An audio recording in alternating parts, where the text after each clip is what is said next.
Right now, ISIS controls more territory in Africa than they ever held in Syria and Iraq. And most people have no idea. According to the Global Terrorism Index, the Sahel region has become the global epicenter of terrorism, accounting for over 40% of terrorism-related deaths worldwide as of 2023. And according to the United Nations Security Council, ISIS affiliates are expanding their operations across multiple African regions simultaneously, with increasing coordination and independence. No global coalition, no sustained media urgency, just a war growing in silence. This is not the end of ISIS. This is its reinvention, and Africa is now its most important battlefield. In 2014, ISIS declared a caliphate across Iraq and Syria, controlling nearly 88,000 square kilometers and governing millions of people. It was the most visible and powerful jihadist proto-state in modern history. But by March 2019, after the fall of Baghouz, that territorial project collapsed under sustained military pressure. The world declared victory, but according to the International Crisis Group, ISIS had already anticipated this defeat, and internal strategy documents revealed a long-term plan. If the state falls, the network survives. Instead of a centralized caliphate, ISIS would decentralize into semi-autonomous provinces known as wilayat. These provinces would operate locally, fund themselves, recruit independently, but remain ideologically aligned with ISIS central leadership. And according to the African Center for Strategic Studies, Africa quickly emerged as the fastest growing region for these new ISIS provinces. That's after 2019. Not because ISIS was strongest there, but because the state was weakest. ISIS expansion in Africa follows a clear geographic logic. According to the Armed Conflict Location and Event Data Project, violent extremist activity has surged across a belt stretching from West Africa to Central and Southern Africa. Let's examine the key regions. According to the United Nations Security Council, ISWAP has developed structured governance systems, taxation, recruitment, and military coordination after the death of Abubakar Shakau in 2021. ISWAP consolidated control over large areas of northeastern Nigeria. Today, it operates across Nigeria, Niger, Chad, and Cameroon, launching coordinated attacks on military bases and civilians. This is now the most dangerous region in the world for terrorism, according to Global Terrorism Index. Countries like Burkina Faso and Mali rank amongst the highest globally in terrorism-related deaths. And according to the African Center for Strategic Studies, over 40% of Burkina Faso's territory is outside state control.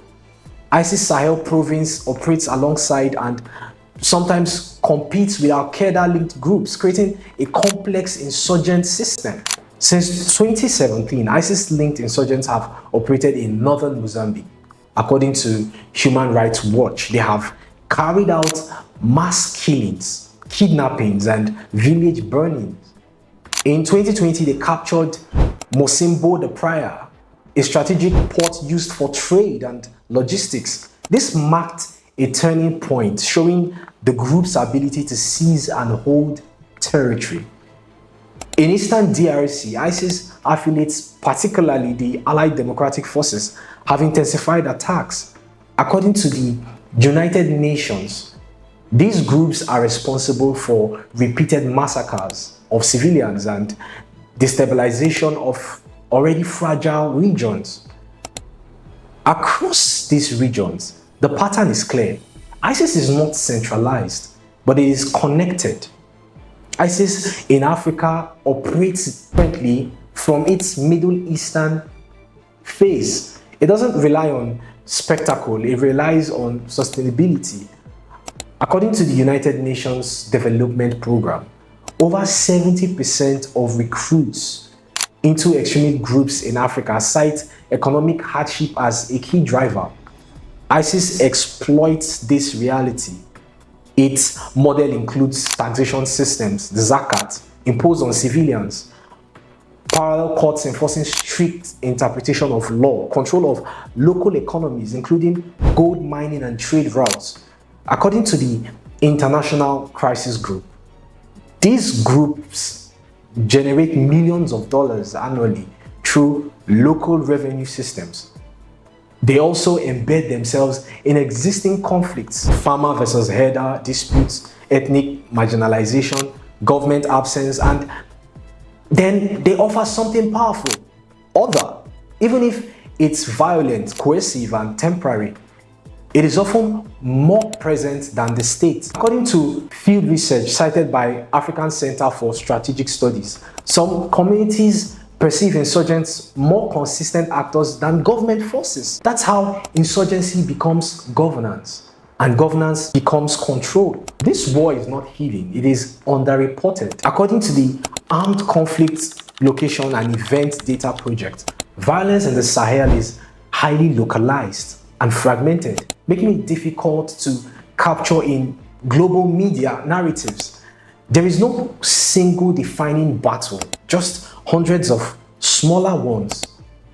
Villages burned, roads controlled, communities displaced, and according to multiple briefings from the United Nations, international attention remains focused on the war in Ukraine, Middle East conflicts, strategic competitions between global powers. Meanwhile, Africa's crisis remains peripheral until they become global threats. The real danger is not what ISIS is today, but what it is becoming. According to the United Nations Security Council, ISIS affiliates in Africa are becoming increasingly self-sufficient and locally embedded. And according to the African Center for Strategic Studies, Africa may now represent ISIS' most visible long-term base of operation globally. Not a centralized caliphate, but a distributed network of insurgencies, harder to target, harder to dismantle, and potentially more durable than the one that existed in Syria and Iraq. Because this time, there is no single capital to capture, no single leader to eliminate, just a system spreading quietly across a continent. ISIS did not disappear in 2019. It adapted, it decentralized, it expanded, and today its strongest foothold is no longer in the Middle East, but in Africa. And this is the shadow war, not visible, just ignored, documented by researchers, warned about by global institutions, but still largely overlooked. And the question is no longer whether this matters. It is how long the world can afford not to notice. So at this point, I'd say subscribe for more deeply researched, story-driven analysis, because the most important global shifts don't always make headlines, but they shape the future. So drop a like, comment, and kindly share.